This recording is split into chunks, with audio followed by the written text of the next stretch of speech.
രൗണി, ഞാൻ വീട്ടിലേക്ക് വരികയായിരുന്നു. എങ്ങോട്ടാ പോകുന്നത്? എവിടെ നിൽക്കൂ?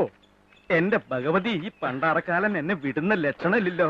രൗണി, തന്നോട് ഞാൻ 1000 പ്രാവശ്യം പറഞ്ഞില്ലേ പണ്ടം കൊടുത്തു എന്ന്. പിന്നെ എന്തിനാ എന്നെ ഇങ്ങനെ കഷ്ടപ്പെടുത്തണേ?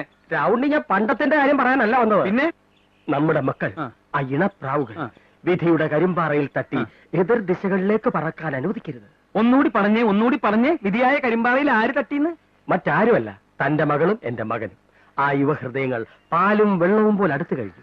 ഇനി ഒരു ശക്തിക്കും അവരെ വേർപിരിക്കാൻ സാധ്യമല്ല. നടു റോട്ടിൽ തടഞ്ഞു നിർത്തിയിട്ടാണോ കല്യാണക്കാര്യം പറയണേ? അതും സാഹിത്യത്തില്. അതിനൊക്കെ ഇനി സമയമുണ്ടല്ലോ. നേരവും കാലമൊക്കെ ആവുമ്പോ അത് നടക്കാതിരിക്കെ എന്ത് വേണമെങ്കിലും ആയിക്കോട്ടെ. അല്ല രൗണി, തന്റെ കല്യാണം കഴിഞ്ഞില്ലേ? ഭാര്യ മരിച്ചില്ലേ? ഇപ്പൊ താൻ ഫ്രീ ആയില്ലേ? ഉവ്വ്, താൻ ഫ്രീ ആയി. പിന്നെ ഇപ്പൊ എന്താ കാര്യം?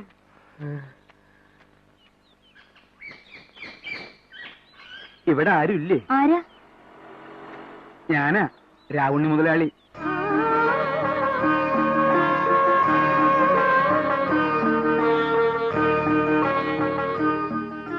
മുതലാളിക്ക് എന്താ വേണ്ടേ? എനിക്ക് ഇത്തിരി വെള്ളം തരുമോ?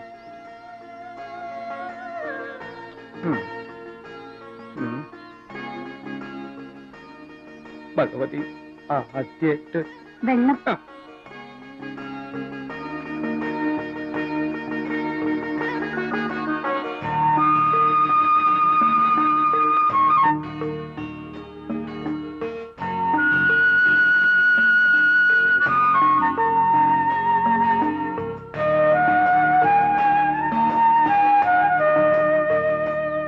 വെള്ളം വേണ്ടേ? അയ്യോ, വേണം.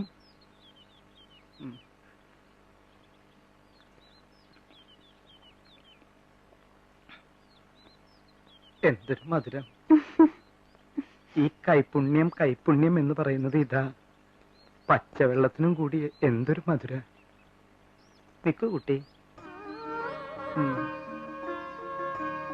കൈയും കഴുത്തും ഒക്കെ ഒഴിഞ്ഞു കിടക്കുക. ആ നീലാണ്ടൻ എല്ലാം വിറ്റ് തൊലച്ചു അല്ലേ?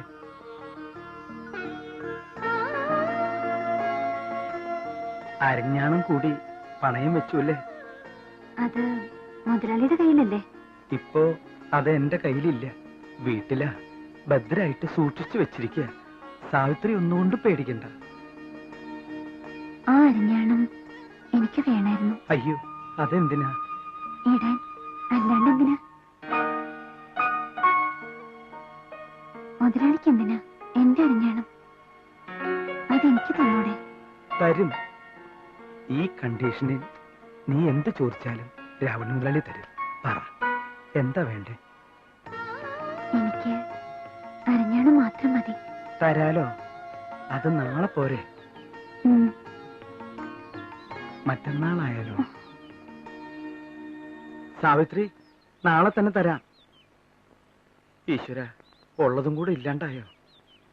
നാളെ നേരം പരപരാന്ന് വെളുക്കുമ്പോഴേക്കും നീലാണ്ടനെ അയച്ചോളൂ. നിന്റെ അരഞ്ഞാണം ഈ രാവണി